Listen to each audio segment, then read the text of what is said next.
Hi, this is Dina with Pretty Productive. We're a mother-daughter Etsy shop that sells items for both budgeting and planners. Today what we're going to be doing are two things. We are going to be updating the May budget so that we're halfway through the month and see where we stand. And second is talk about 10 tools that I personally find are critical for me to be able to budget successfully. So we're going to start with the tools first because you're going to see them throughout the video.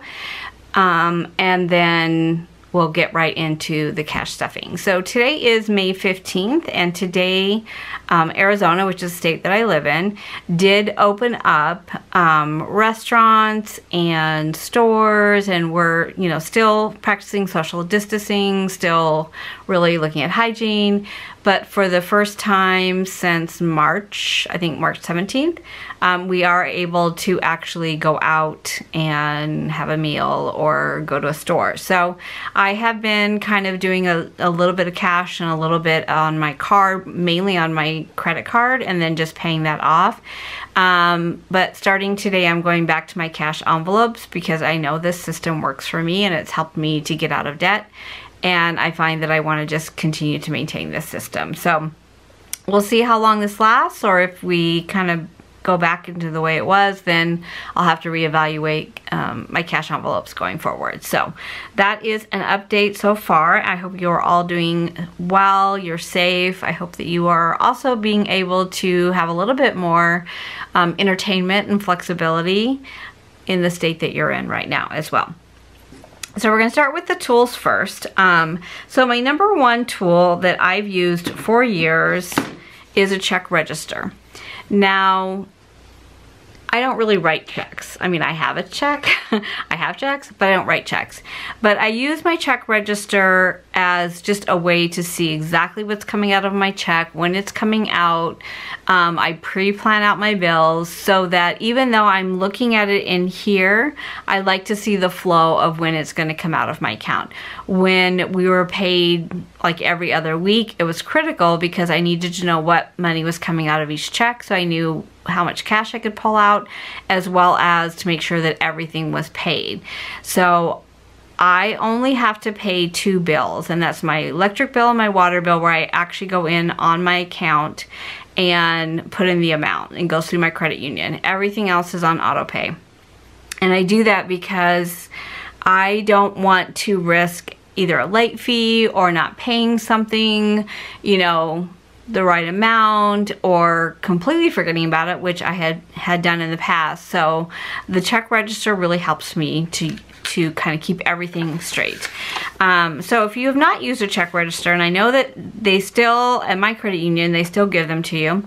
I also purchased sheets that fit into my 6-ring personal binder, and that's what I keep with me at all times. So I always have my checking account with me. I do balance my checkbook every week. And I really feel like it's a lost art. My mom was, when I was growing up, my mom was a VP at a bank, and so balancing our checkbook was non-negotiable. She literally would sit next to us and balance our checkbook, which was much harder in those days because you didn't have online banking and you had to wait for your statement and all these other things. So anyways, I'm dating myself, I know. So this is where my second item is an erasable pen. I use this all the time. Okay, so I kind of just plugged in a few transactions just so you can kind of see how I use this. So I write in the paychecks first, and my husband and I are paid monthly now, so everything that's going to come out of those checks is for the entire month. So I write in the paychecks. My rolling balance. So I do always keep $1,000 cushion in my account, my checking account, just in case I make a mistake or a check is late or something like that. So I start with $1,000, and then you just add in the deposits.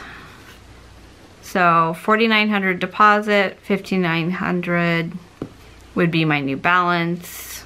Oh, I'm sorry. Again, important to do this. So $5,900 would be your balance, and then the next check,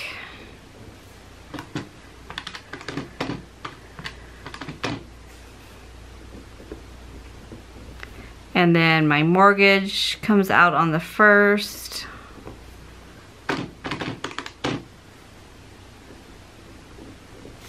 and so forth. Then what I do when I balance my checkbook is I take a highlighter and I highlight if it's done, if it's come in, if it's, so the paychecks came in, my mortgage has left the account, Netflix has been paid, I did pay off my Barclay Apple, so that was $975 and that's paid. So when I'm balancing my checkbook, all I do is I take the total that the bank says I have and I look at the total that I think I have, and then I add back in everything that I've already subtracted out. So I've already subtracted out every bill that I have for the month of May that I know about. My water, my APS, which is my electric bill, the bills that are coming out at the end of the month. So I've already taken those out. So when I get to the total of what's left, and that's what I really know is left in my account. So I don't look at my bank statement and think, oh gosh, I have money in my account, when I really don't. So this has been critical for me to stay on budget. So you can get these free of charge at your bank or credit union. And I always pick up a couple just in case. And when I was doing a lot of different transactions, when I wasn't as strict on the cash envelopes, I would go through one a month because, with different paychecks coming in and different bills, so pretty much each month would have their own register. So check register, number 1. Number 2 and 3 you saw me use already, and that is the erasable pen and a highlighter. And I do have erasable highlighters as well.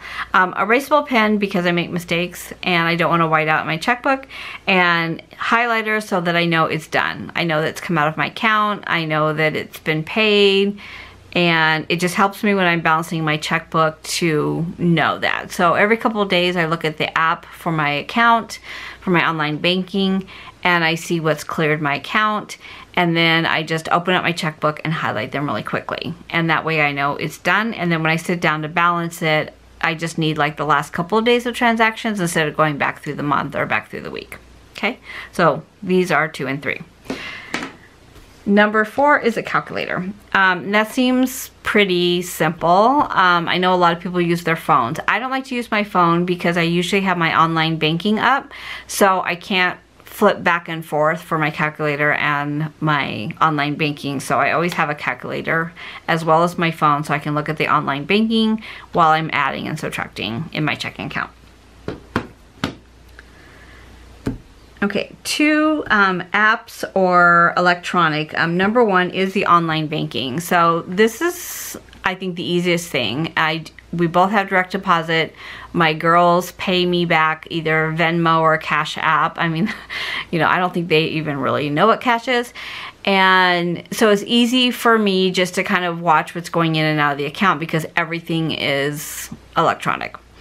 Second thing is I check my bank statement probably every other day, and I do that for two reasons. One, to make sure that there's no surprises. I have an alert on my credit union, so anything that looks odd to them, they text me, and that has saved me so many times. I've had texts, are you at IHOP in Atlanta? No, I'm not. I'm in Phoenix, Arizona. Did you just purchase this computer at Dell? No, I hate Dell. So no, that's not me. And if you can catch them early, it saves so much time and aggravation than trying to fix it afterwards. Particularly on a checking account, they will put the money back. It's just not as quick as with a credit card. So if you are a cash only spender and you're using a debit card and you're using it to put deposits down on hotels or rental cars, I highly recommend that you set up alerts on your account just to save you a lot of aggravation down the road. The second app is the EveryDollar app, and it's a Dave Ramsey EveryDollar app. It is a free app. I did not like they have a subscription one that you pay per year, and they will download your transactions from your account and then you just kind of move them. I didn't like that because I felt like I was doing double the work. So I was taking it out of my check register and then I had to move all the transactions again in the app. So I set up the budget from the month prior and kind of use it as my template, and then I just set up my budget when I set up on my sheet. So it's a great app. It is free of charge. It is great to lay out your month on that app and then to track track transactions. And if you are budgeting with a spouse and you're both using the account and the budget, you can both have the sign on to the account and have it on your phone so that you're not waiting to, you know, pick up transactions and kind of clear things up. So takes me to cash envelopes. So I've used probably every system of cash envelopes I think there are. So I started with the Dave Ramsey cash envelope system, and he has a wallet and they're paper and they fold and they have a transaction record on the side. And those were good, and those were a good starting point. What I didn't like about them is that there was no place for change. When you were, you know, paying at the register, you had to kind of hold the envelope up and then flip it, and you know, it wasn't really, I thought, super user friendly. Then I used different wallets from Amazon that are cash. If you Google like cash envelope systems, or if you go onto Amazon and you say cash envelope system, there's a lot of wallets that have dividers, there's coupon holders, there's a lot of different systems you can use. I've even used like scrapbook paper made into envelopes that closed as well. So whatever system works for you, the fact that you're using a system is great. So I found laminated cash envelopes, and these are from my shop, Pretty Productive. These have been the best. I can hole punch them and put them right into my Filofax. I can keep my debit cards and things like that here. I keep my stamps and my checkbook here, and I keep my check register here. And then I keep any gift cards or like loyalty cards in the back. So pretty much this is my wallet when life was normal and, you know, we were able to go out to restaurants and shopping, things like this. This is what I would do. And then the thing I like about this particular Filofax, and this is the modern, is it has a zipper part right here that you can put change in, as well as a loop that I can keep my erasable pen. So this has been super helpful, and I've really enjoyed using this as my wallet. I know there's other Filofaxes that are really popular too. The hole punch actually fits either one. I just like this one a little bit better. This one snaps, and the other one that a lot of people use zips up. So just a matter of preference. But the cash envelopes have been a game changer for me because it forces you to only spend what's in your envelope. And I don't carry my debit card with me because I'm a spender at heart, and so I just leave it at home. I took it today with me because I went to the bank to take out money for my cash stuff, my cash envelopes, and then it goes right back into a container at home, so I just can't you can't spend what you don't have with you. And that has been, again, another helpful thing. So some system for your cash, whether it be clips or dividers or envelopes, whatever you find the most convenient, but you do need some kind of system as a cash only spender.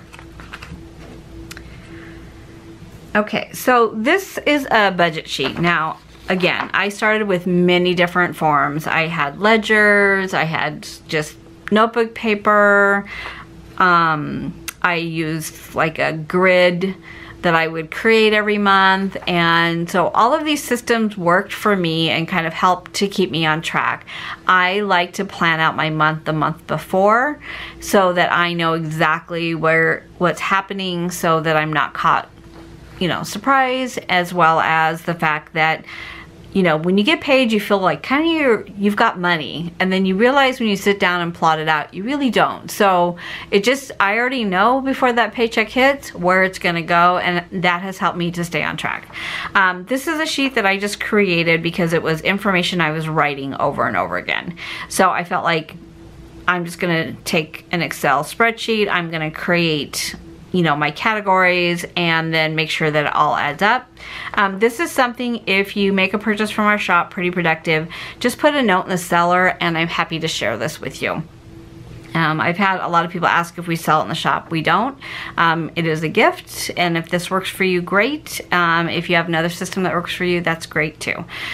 So the way that this works, and you've probably seen it before, is income, fixed expenses, subscriptions, lifestyle, sinking funds, and debt snowball, and then everything adds up and totals at the bottom.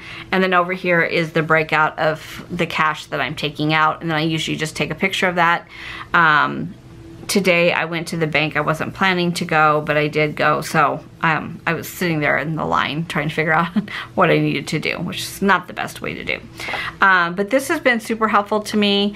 I do, like, May is, you know, we're in the month of May and I already have June started because we're 2 weeks from June happening. So I'm already starting to work on my June budget. So a budget sheet, piece of paper, notebook, whatever you find is easier. So the EveryDollar app is a great way to do a broad overview. I need to see it on paper and pencil. I need to see the whole thing versus scrolling on the app. So I like to do them both. I know it's double work. Some people do one or the other, whichever one works for you.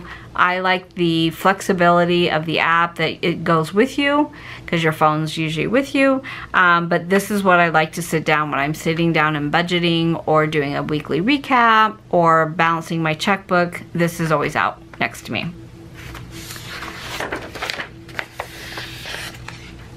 And then for me, again, the Erin Condren Deluxe Monthly, the 7x9, has been my favorite form of budgeting. And again, you can use a piece of paper or a notebook, whatever it is.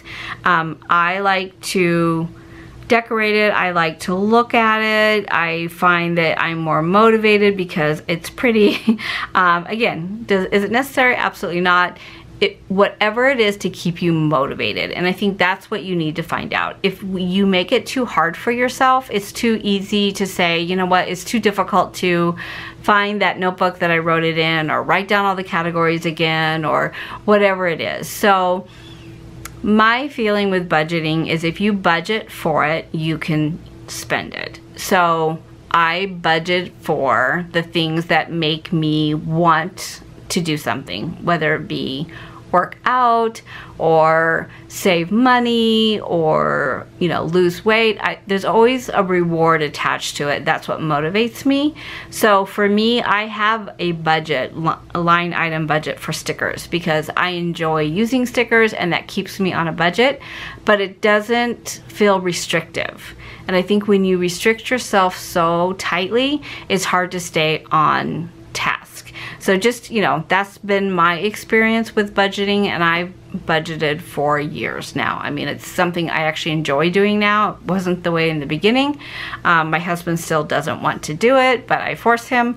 But it is something that has changed my feeling about money, but it's also helped us financially as a family.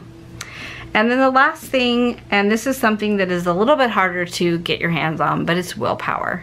There is so many times where you just kind of like, I'm tired of budgeting. I'm tired of working on debt. I'm tired of always saying, no, I can't do something. And that time that you say, forget it, let's just go, you know, it's just money. There'll be more next month.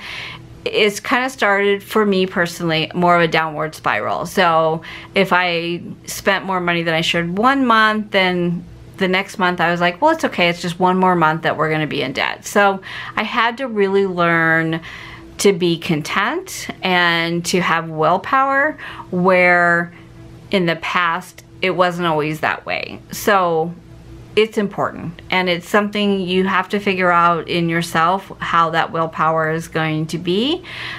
For me, I like to see the debt go down, and as of this month, we actually have no consumer debt, which I don't even know when the last time that happened was, but it's a good feeling, and it's something we've worked really hard on and made sacrifices for. And going through this pandemic has just reminded me why I started this journey. The stress of money is not, it's not fun, and it's hard if there's so many variables right now that you can't control. So the only thing I can control is what I do with my money. I can't control if I lose my job. I can't control if my husband loses his job, or if, you know, our hours are cut, or we take a cut in pay, anything like that. I can't control that.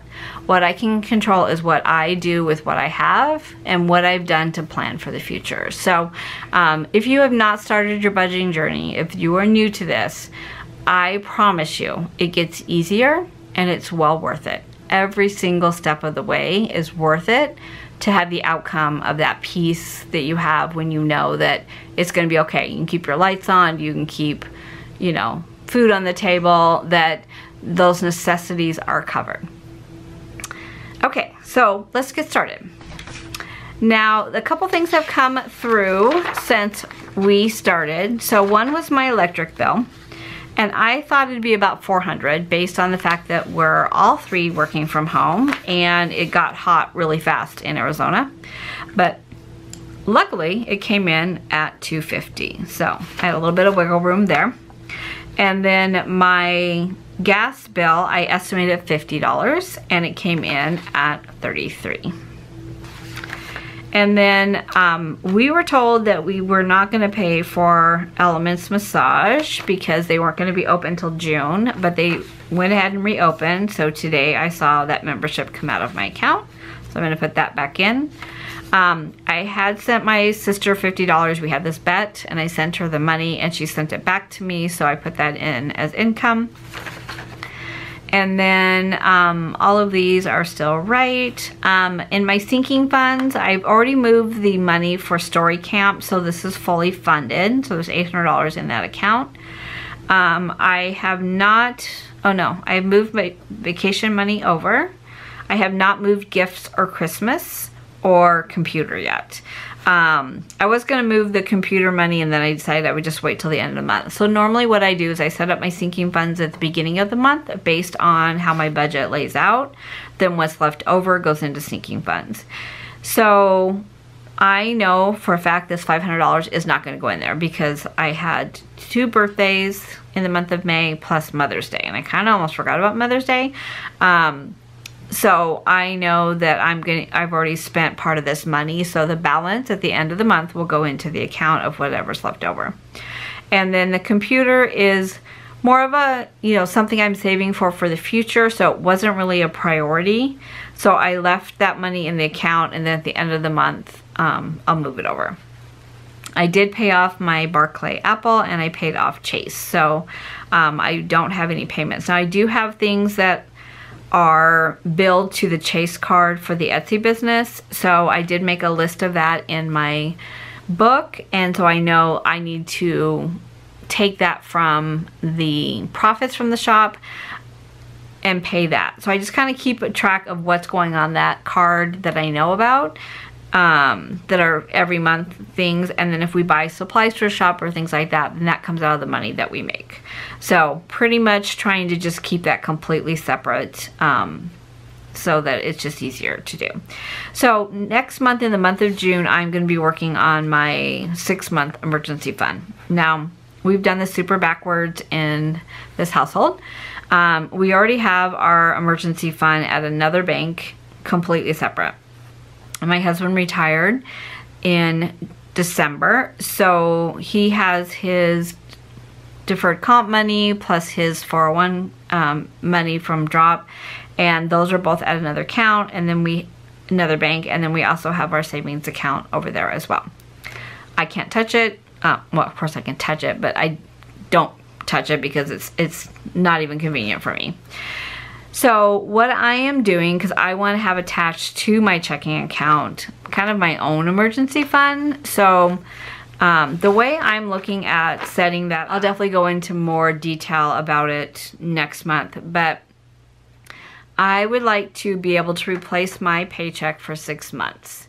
So if, you know, God forbid, my company went out of business, which it wouldn't, but you never know, or my position got eliminated and I didn't have a severance package, which I probably would, but you never know. I want to have that money in the savings account attached to this checking account that pays our bills. So, so the way, if you were setting it up for yourself after you're out of baby step number 2, which is paying off debt. So baby step number 1 is you put $1,000 emergency fund, and you just put that. You don't invest it. You could have it in cash or you could have it in a savings account, but it needs to be very liquid and very available. Your 3 to 6 months emergency fund is the same way. You could have it in cash. It's kind of a lot of money to have in cash, but you definitely want it not in an investment account, not in something that you can't access. It needs to be very liquid and available. So your car breaks down, or your air conditioning unit goes out, or, you know, somebody loses a job, or you have medical bills. That's what that money is there, so it doesn't force you to go back into debt, and it's just that peace of mind. So the money that you would, the bills that you would need to protect is anything over here in fixed, because that's basically keeping your lights on, shelter in place, your car, transportation, and lifestyle in the sense of groceries, a little bit of cash, you know, for just a little bit of spending money, but everything else in here could pretty much be eliminated as much as possible to get you down to what they call the 4 walls. So food on the table, lights on, shelter, and transportation. Sinking funds and debt, you know, these are your last priorities in what they call a storm, where, you know, you've lost your job and you are just trying to survive. So that's what they call storm budgeting. That's why it's nice if you don't have debt, to be able to just say, okay, it's okay, I can pay bills. I'm just not going to be saving anything for the future. I'm going to cut out as much of lifestyle as I can, but I do need to keep these things over here in fixed expenses going. I mean, I would get rid of my subscriptions, things like that. So I would like to have 6 months saved up that would be just sitting there attached to this checking account. So 3 to 6 months, I'm kind of going. My husband's retirement is not going to go away. I mean, it's, you know, it's a state retirement. I'm not worried about that. So I know even if I lost my job tomorrow, we would still have his income coming in, which is a little bit more, you know, I can take a breath a little bit. So, so this is where we are with the budget right now. Okay.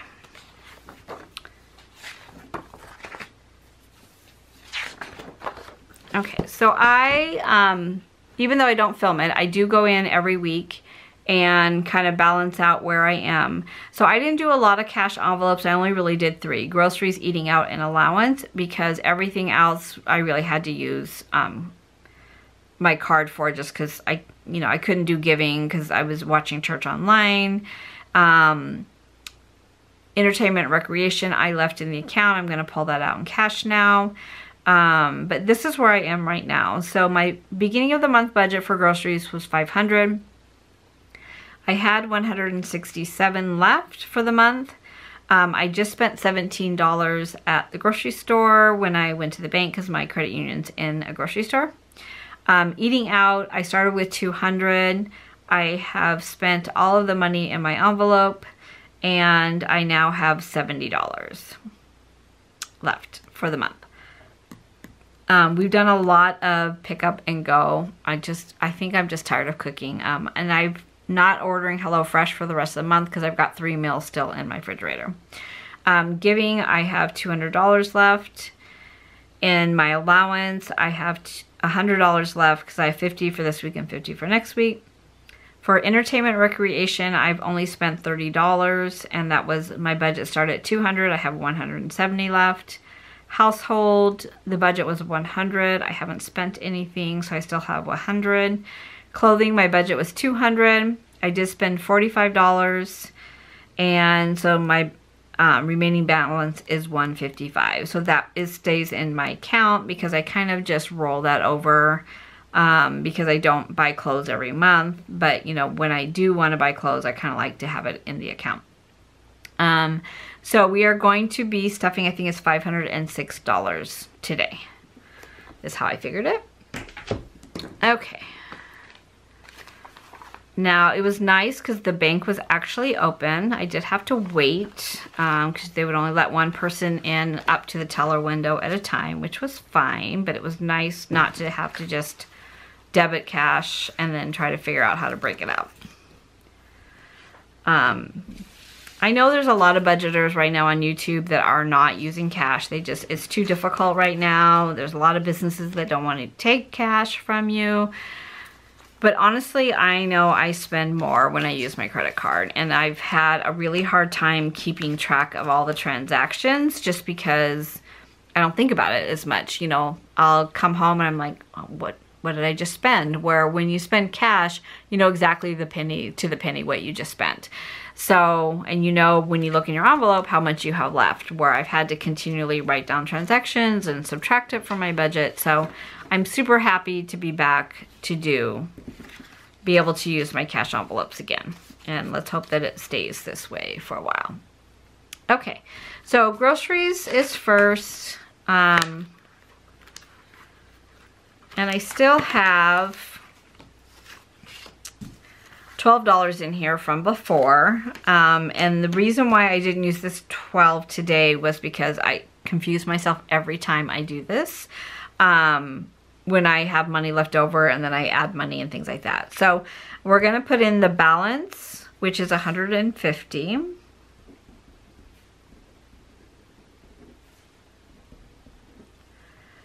So there will be 162 in here.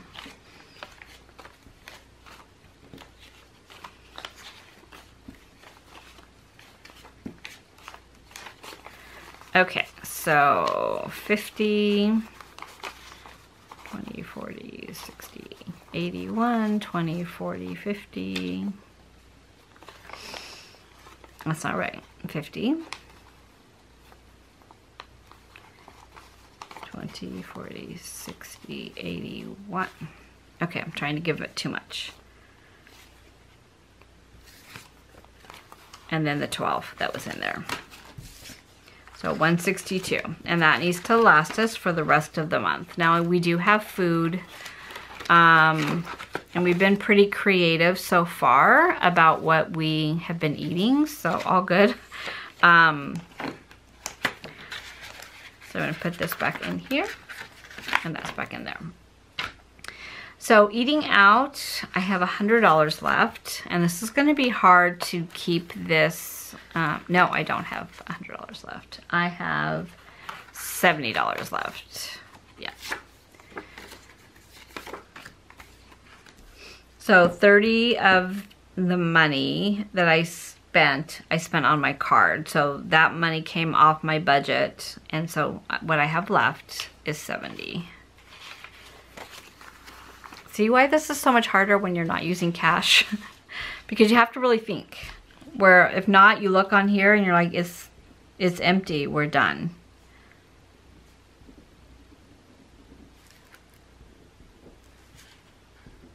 Okay, so this is gonna be a little tough. I'm not gonna lie, because I am really tired of eating at home, and now that restaurants are open again, I'm definitely gonna wanna go. So I'm gonna just have to stay strong. Okay, so for my allowance, I give myself $50 a week. So it'll be 50 for this week, and then 50 for next week.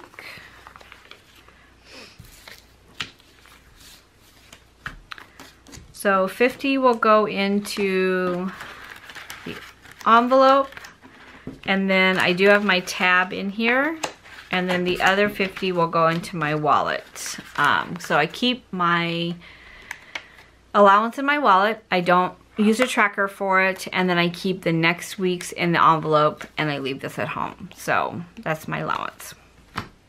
And then giving is not going to be funded. I'm still going to be tithing online. I don't know when our church is going to open, so I'm gathering for the rest of this month. I won't be using that as a cash envelope. Personal care, this is the $100 I had in there from April. Now, Elements Massage did open. The nail salons have now opened. So I may use some of this, or I may just hold it for the month of June. So I should still have $100 in here. 40, 50, 60, 70, 80, 90, 100. Yes. Okay. So I did not fund this for the month of May. I just left the money in here from April. And then I'll fund it again next month. Okay, so recreation entertainment. Normally, I leave part of it in my account and then part of it in the envelope. Because of everything that was going on, and you know, really if you need anything you had to online shop, I went ahead and left it all in my account. And I'm surprised I've only spent $30 actually. But now that things are opening up, the movie theaters near me are supposed to reopen. Michael's, which is Michael's and Joann's have reopened. So I'm gonna go ahead and take it out in cash, and then that way I know when I'm done. So I am going to put $170 in this envelope. 20, 40, 60, 81, 20, 40, 50, 60.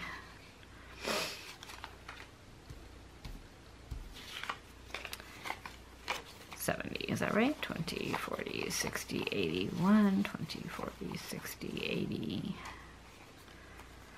Oh my gosh, 1, 2, 5. Cannot count today. Okay, 20, 40, 60, 81, 20, 40, 60, 70. Okay. So this money is going to go back into my account. Remember, I told you at the beginning of this video I didn't have my sheet with me, so I tried to estimate, which is never good. So I'm just going to put this back into here. And I have a little tab for savings. And I'm just going to put it back in here. I try to avoid going back and forth to the bank as much as possible, but sometimes you can't help it. Okay, so receipts. I leave my receipts in my envelopes until I do my, when I'm stuffing them for the next time, and then I take them out. And that way I know that they've been recorded, but that they're not, they're accounted for. But then keeps my envelopes from getting super stuffed.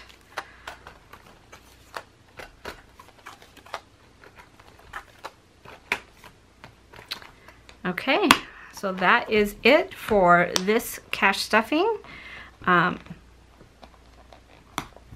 If you like the video, please give it a thumbs up. If you have not subscribed, please do so, and hit the alert so that you'll have be notified next time we do a budgeting video. Thank you so much for watching. I hope you all are doing well. Bye-bye.